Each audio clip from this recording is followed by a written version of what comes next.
Erica Menendez. In December 2012, a shocking act of violence unfolded on a New York City subway platform. Erica Menendez, a 31-year-old woman from Queens, shoved 46-year-old Senando's son onto the tracks at the 40th Street Lowry station just as a train was pulling in. Sen, a native of India who had built a life as a business owner in Manhattan, was crushed and killed instantly. Police quickly identified Menendez through surveillance footage, and she was arrested the following day in Brooklyn. She admitted to the crime during questioning, telling investigators she targeted Sen because she believed he was Muslim or Hindu, and that she hated those groups. Prosecutors charged her with second-degree murder as a hate crime, and after lengthy proceedings, Menendez pleaded guilty in Queens Supreme Court on April 29, 2016, to manslaughter as a hate crime. That same day, the judge sentenced her to 24 years in prison. Victoria Nasirova. In August 2016, Victoria Nasirova visited the home of Olga Svaik, a 35-year-old eyelash stylist living in Queens. She carried with her a box of cheesecake, and what seemed like a kind gesture was, in fact, a carefully planned murder attempt. The cake was laced with phenazepam, a powerful Russian tranquilizer, and after eating it, Olga collapsed, losing consciousness. When she awoke later in the hospital, her passport, work authorization card, and jewelry were missing. Prosecutors said the plan was clear. Nasirova wanted to kill her look-alike and assume her identity. Investigators later uncovered that Nasirova was already wanted in Russia, accused in the 2014 killing of her neighbor, Alla Alexyenko, and that case added a chilling layer to her profile, though the charges in New York focused only on the cheesecake plot. Detectives in Queens pieced together the evidence, linking the poisoned dessert to Nasirova, and she was arrested in 2017. At trial, the Queens District Attorney's Office described her as a corny woman who used poison and manipulation as weapons. Jurors were shown proof that the dessert contained enough of the drug to kill, and on February 9, 2023, she was convicted of attempted murder, assault, and unlawful imprisonment.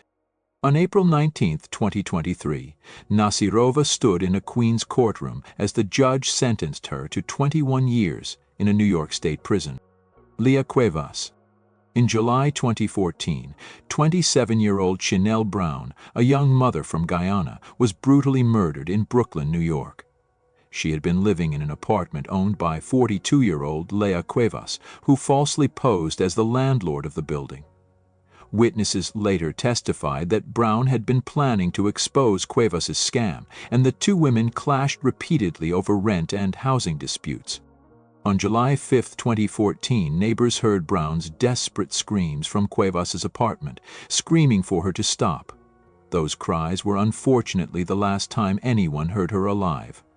Prosecutors revealed that Cuevas stabbed Brown more than 40 times before dismembering her body, and over the following days, police discovered body parts scattered across Long Island, including in a vacant lot in Bay Shore, horrifying the community as each discovery was made. The investigation quickly led detectives back to Cuevas, as forensic evidence, witness statements, and the unraveling of her story tied her directly to the killing. She was arrested and charged with second-degree murder, along with multiple counts related to the concealment and dismemberment of Brown's body. In March 2016, a jury in Suffolk County found her guilty of second-degree murder. At her sentencing, Judge John Collins described the killing as the most gruesome case he had seen in his career. On March 24, 2016, Leah Cuevas was sentenced to the maximum penalty of 25 years to life in prison. Tiffany Van Alstyne. On December 18, 2014, in the rural town of Bern, New York, 20-year-old Tiffany Van Alstyne was entrusted with watching her 5-year-old cousin Kenneth White. Instead of keeping him safe, she strangled him and carried his body outside. She placed him in a snow-covered ditch near the home and then called 911, claiming that 2 masked men had stormed in and kidnapped the boy. Police immediately issued an Amber Alert, and the community braced for the worst. But detectives noticed inconsistencies in Tiffany's account. Under intense questioning, she admitted that her story was a lie and confessed that she had killed Kenneth and tried to cover it up with a false kidnapping report. According to prosecutors, Tiffany acted out of anger and frustration rather than any planned motive. Kenneth had been living with Tiffany's mother after his biological mother lost custody, and on that winter afternoon he was under Tiffany's care. Her violent act ended his young life and devastated the family. In November 2015, Tiffany Van Alstyne pleaded guilty to second-degree murder under a depraved indifference charge, and 2 months later, on January 14, 2016, she was sentenced to 18 years to life in state prison. The judge made it clear that her actions not only killed a defenseless child, but also betrayed the trust placed in her. Claudia Banton. On August 4, 2021, in Crown Heights, Brooklyn, 44-year-old Claudia Banton, also known as Claudia Williams, ambushed 42-year-old Delia Johnson in front of shocked onlookers. Johnson had just attended a funeral service when Banton stepped from a waiting vehicle, raised a handgun, and fired a single round into her head at point-blank range. Surveillance footage captured the execution-style attack as Banton calmly returned to her SUV and drove off. Investigators identified Banton through the video evidence and tracked her out of state. She was located months later in Jacksonville, Florida, where U.S. Marshals arrested her in December 2021. She was extradited back to New York to face charges of second-degree murder and criminal possession of a weapon. Prosecutors presented the case as a calculated execution, fueled by a personal dispute between the two women. Jurors in Kings County Supreme Court saw the clear video proof of the shooting and convicted Banton of both counts. On May 20, 2025, Claudia Banton was sentenced to 23 years to life in prison. Joy Powell. Joy Powell, born in 1962 in Rochester, New York, became known both as a Pentecostal pastor and as an outspoken activist against police brutality, before facing serious criminal charges of her own. In 2006, Powell was arrested and later convicted in Monroe County on charges of burglary and assault. The conviction stemmed from allegations that she attempted to sell stolen property to a pawnshop broker. Following a trial before an all-white jury, she was sentenced to 16 years in prison. While she was serving that sentence, investigators reopened the unsolved 1992 homicide of James Rutledge, a 37-year-old man who had been found shot to death in Carlton, New York. Nearly 2 decades later, Powell was implicated in the case largely through the testimony of an informant who claimed to have witnessed the killing. In May 2011, after a jury trial, Powell was found guilty of second-degree murder for Rutledge's death. In August 2011, she was sentenced to 25 years to life in prison, with the court ordering that this sentence run consecutively after her prior 16-year term. She is currently incarcerated at Bedford Hills Correctional Facility, and based on her consecutive sentences, she will not become eligible for parole until 2045, when she will be in her 80s. Yoselin Ortega. On October 25, 2012, in Manhattan's Upper West Side, a mother returned home to a devastating scene. Marina Krim walked into her apartment to find her 2 children, 6-year-old Lucia and 2-year-old Leo, stabbed to death by their nanny, Yoselin Ortega. The children's father, Kevin Krim, was away on a business trip at the time. The murders shocked New York and the nation because they happened in the safety of a family home, carried out by a caregiver the parents had trusted. Ortega, a Dominican immigrant who had worked for the Krims since 2010, had been recommended by a family friend. In the years before the killings, she spoke often about her financial struggles and her resentment over the Krims' comfortable life. On the day of the murders, instead of taking the children to their planned activities, she stayed inside the apartment and carried out the attacks. When Marina returned, she found the unimaginable: her children's bodies in the bathroom, and Ortega with stab wounds she had inflicted on herself. Police arrested Ortega immediately, and she was charged with 2 counts of first-degree murder and 2 counts of second-degree murder. At trial, her defense team argued she was insane, pointing to depression and hallucinations, but psychiatric experts testified she was legally sane and understood her actions. Prosecutors described the killings as deliberate and fueled by anger. On April 18, 2018, the jury found Ortega guilty of first- and second-degree murder, and the next month, on May 14, she was sentenced to life in prison without the possibility of parole. She is serving that sentence at Bedford Hills Correctional Facility for Women. Cynthia Arce. On April 28, 2018, in Mamaroneck, New York, police responded to a home on Chestnut Avenue after a call from the father of a 2-year-old girl, Gabriella Maria Boyd.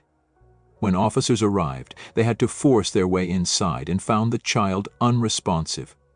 She had been smothered to death by her mother, Cynthia Arce. In the same home, Arce attacked 2 police officers with knives, slashing at them before she was shot and subdued. Both officers survived their injuries, but Gabriella could not be saved despite immediate medical attention. Prosecutors revealed that the murder came just hours after a judge had denied Gabriella's father emergency custody. At that time, 29-year-old Cynthia Arce was in the midst of a bitter custody battle with Fabian Gonzalez, her former partner. The court's denial left the child in her care, and within hours she carried out the killing. In September 2019, Arce pleaded guilty in Westchester County Court to second-degree murder for killing her daughter, as well as to 2 counts of attempted aggravated assault upon a police officer. On October 31, 2019, Judge Barry Warhit sentenced her to 25 years to life in state prison. Keisha Smith. On May 12, 2023, police were called to the South Mall Towers on South Pearl Street in Albany, New York, where they discovered 58-year-old James West fatally stabbed in the neck in a hallway on the 8th floor. Investigators determined that he had been killed during a domestic altercation with 43-year-old Keisha Smith, a woman with whom he had an intimate relationship. Smith was quickly identified as the suspect and was arrested in June 2023. Prosecutors alleged that after stabbing West, she showed little remorse, left him dying on the floor, and failed to call for help. Surveillance video captured her movements inside the building following the killing, and she was later found in another apartment in the same complex. In November 2024, a jury convicted her of second-degree murder, rejecting any argument for a lesser offense. The court found that her actions during and after the stabbing demonstrated intent and a complete disregard for the victim's life. On January 21, 2025, Keisha Smith was sentenced to 25 years to life in state prison. Leila Adradini. On August 24, 2021, at approximately 9:20 p.m., Leila Adradini was driving a 2003 white Ford Explorer on Pacific Street near Saratoga Avenue in Brooklyn. According to trial testimony, she deliberately drove up onto the sidewalk and attempted to strike a 50-year-old male acquaintance with the vehicle. Instead, she struck Brenda Ann Whidbey, a 70-year-old grandmother who was sitting in a chair outside her home at 2185 Pacific Street. Brenda Whidbey was transported to Brookdale Hospital, where she was pronounced deceased. After the crash, Adradini attempted to flee on foot, but she was held by people in the area until police arrived. She was arrested and later charged with second-degree murder and second-degree attempted murder. On May 23, 2024, following a jury trial in Kings County Supreme Court, she was convicted of both charges. In the next month, on June 13, Justice Michael Kitces sentenced Leila Adradini to 20 years to life in prison. Pamela Smart. She was a 22-year-old media coordinator at Winnicott High School in New Hampshire when her life became the center of a sensational case. She was married to Greg Smart, but their relationship was troubled, and during this time she began an affair with 15-year-old Billy Flynn, a high school student she met through her work. Prosecutors later argued that she manipulated Flynn into believing the only way for them to be together was if her husband was eliminated. On May 1, 1990, Greg Smart was found in the couple's Derry condominium with a fatal gunshot wound to the head. The crime scene had been staged to resemble a burglary gone wrong, but investigators quickly uncovered that Flynn, along with Patrick Randall, Vance Latimer Jr., and Raymond Fowler, carried out the murder. Authorities concluded that Pamela Smart was the mastermind who planned the killing and pressured the teenagers to carry it out. Pamela Smart was arrested on August 1, 1990, and charged as an accomplice to first-degree murder, conspiracy to commit murder, and witness tampering. Her trial lasted 23 days and became one of the most publicized in New Hampshire's history. On March 22, 1991, she was convicted on all counts and sentenced to life in prison without the possibility of parole. Her teenage lover Billy Flynn and his accomplices received lighter sentences in exchange for testimony, but Pamela's sentence ensured she would never be released. In 1993, for security reasons, she was transferred under the Interstate Corrections Compact from New Hampshire to Bedford Hills Correctional Facility for Women in New York, where she remains incarcerated. Angela Paulina. Angela Paulina was found guilty in March 2023 of second-degree murder and 4 counts of endangering the welfare of a child for her role in the death of 8-year-old Thomas Valva. Prosecutors established that she forced Thomas, who had autism, and his brother to endure brutal punishments that included being locked in an unheated garage at their home in Center Moriches, Long Island, during freezing winter nights when temperatures dropped below 20 degrees Fahrenheit.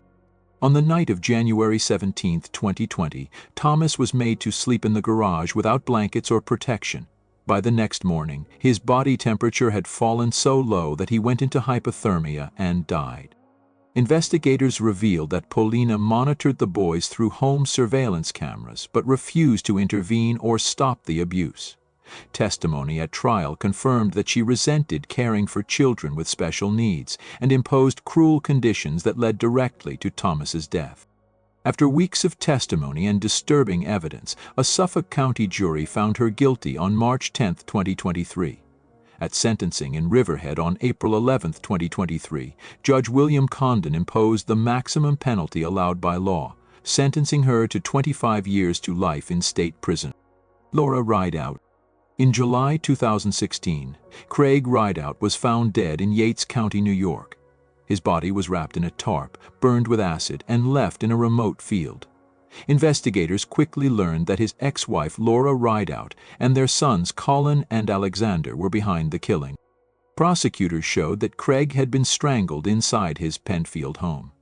Surveillance video captured Laura and Colin purchasing tarpaulin, bungee cords, gloves, and cleaning supplies at a local store the same morning his body was moved.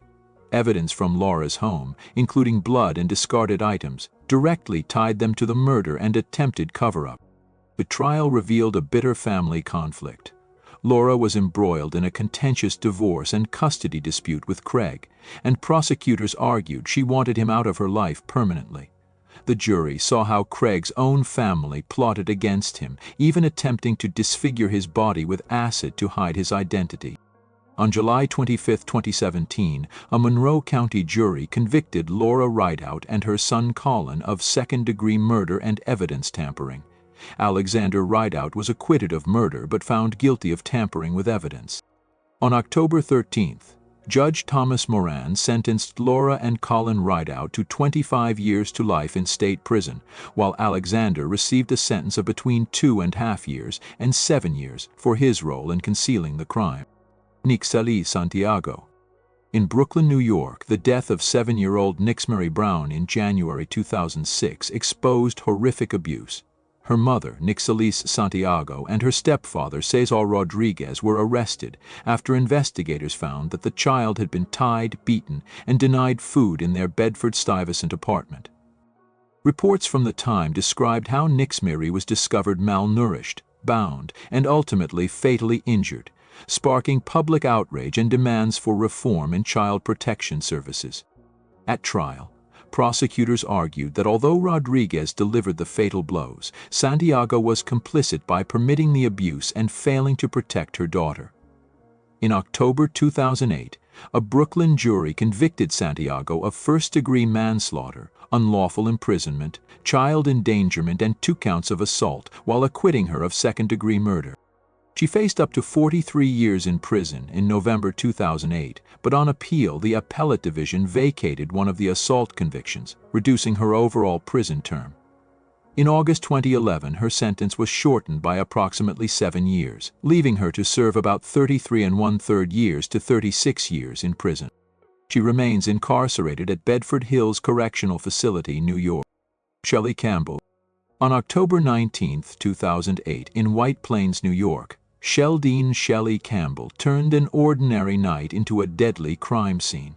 She intentionally used her car as a weapon, plowing into two women who were simply walking along the street. 55-year-old Marie Bucci was struck and killed, while Roseanne Shivani was badly injured but survived the attack. Campbell fled the scene, leaving chaos behind her, and police traced the damage to her vehicle, linking her to the deadly rampage. This was not treated as a mere accident, as investigators and prosecutors established that Campbell had deliberately aimed her car, escalating what could have been negligence into murder. In December 2011, a Westchester County jury found Campbell guilty of second-degree murder, along with assault and leaving the scene charges. Nearly 3 years later, on August 6, 2014, she was sentenced to 35 years to life in prison. Because of illness, the sentencing took place at the infirmary of Bedford Hills Correctional Facility, where a judge delivered the punishment from her bedside. Tamara Keshet McCoy. On November 14, 2007, Tyrone McCoy was shot and killed in the parking lot of the Ezra Prentice apartment complex on South Pearl Street in Albany, New York. Prosecutors said the attack was not random, but the result of a calculated plan involving his estranged wife Tamara Keshet McCoy and her boyfriend Jamar Johnson. Just weeks earlier, Tyrone had been released from prison and had reportedly come into more than $40,000. According to testimony, McCoy and Johnson plotted to lure him under the pretense of going to a Comfort Inn in Glenmont, but instead drove him to the Albany complex, where Johnson ordered him out of the vehicle and fatally shot him. On December 21, 2007, both McCoy and Johnson were indicted by an Albany County grand jury on charges of second-degree murder and second-degree conspiracy. The case proceeded to trial, and in January 2009, Tamara McCoy was convicted on all counts. At sentencing, the Albany County Court imposed a term of 25 years to life in state prison for the murder and conspiracy conviction. Johnson received a longer sentence of 28.5 years to life. Amias Love. In January 2023, emergency crews were called to the Wilson Commencement Park Apartments in Rochester, Monroe County, after a 10-month-old boy named Amias Love was found unresponsive. He was rushed to Strong Memorial Hospital, but despite medical intervention, he died days later from severe injuries. The Monroe County medical examiner ruled the death a homicide, citing skull fractures, brain hemorrhages, and a lacerated liver. Investigators determined that the baby's mother, Delia Love, was responsible for the abuse. She had beaten Amias, delayed getting him medical treatment, and then gave misleading information about how the injuries occurred. Authorities also discovered that Amias' 2-year-old sister had suffered physical abuse, further exposing a pattern of violence in the home. At the time of the incident, Child Protective Services already had an active case involving the family. On May 20, 2024, Delia Love appeared in Monroe County Court and pleaded guilty to manslaughter in the first degree for the death of Amias and assault in the second degree for the abuse of her daughter. The plea deal outlined both her direct role in the abuse and her failure to seek timely medical help. The case concluded on September 24, 2024, when Monroe County Court Judge Julie Hahn sentenced Delia Love to 27 years in state prison, followed by 5 years of post-release supervision. Manuela Maria Morgado. In September 2012, police in Mamaroneck, Westchester County discovered the body of 4-year-old Jason Jake Raish inside the condominium of his mother, Manuela Maria Morgado. Morgado first tried to kill her son by using helium, but when that failed, she smothered him with a pillow. When police entered the home, they found Morgado unconscious after taking an overdose of Xanax, with a suicide note nearby, and her son's body beside her. Investigators revealed that the killing was not spontaneous. Morgado had researched ways to take her son's life and had even organized a farewell gathering for him the day before, showing the murder was carefully planned. Her attorneys argued that she was clinically depressed, had previously attempted suicide, and was overwhelmed by a bitter custody dispute with the boy's father, Dr. Timothy Reish, a Manhattan surgeon. On September 26, 2014, Morgado pleaded guilty in Westchester County Court to second-degree murder for smothering her son. And on December 5, Judge Richard Molea sentenced her to a term of 20 years to life in New York State Prison. Wanda Vegia. In August 2012, 26-year-old Pamela Gratic vanished from her apartment on Morris Avenue in the Bronx. Weeks later, on September 4, 2012, her body was discovered by a passerby in a wooded area off Rossmore Avenue in Yonkers. She had been shot in the head and left wrapped in a comforter and garbage bags. Investigators later determined that her girlfriend, Wanda Vigilla, was the one who pulled the trigger. Prosecutors said Vigilla had plotted the killing and obtained the handgun with help from her associate John Torres, who also assisted in moving and disposing of the body. After the murder, Vigilla used Gratic's phone to send text messages in an effort to cover her tracks. For nearly a decade, the case remained unsolved. But in March 2022, the Westchester County District Attorney's Office indicted Wanda Vigilla for second-degree murder and tampering with physical evidence. Torres was also indicted on charges of criminal facilitation, hindering prosecution, and tampering with evidence. On April 3, 2023, Vigilla pleaded guilty to second-degree murder and tampering charges. According to the district attorney, forensic evidence, cell phone data, and digital records had placed her at the scene and tied her to the crime. On June 15, 2023, in Westchester County Court, Judge George Fufidio sentenced Wanda Vigilla to 20 years to life in state prison for the murder of Pamela Gratic. If you enjoy this and want to see more interesting videos, I'm going to be posting every day on this channel. I would really appreciate it if you like and subscribe. Thank you very much.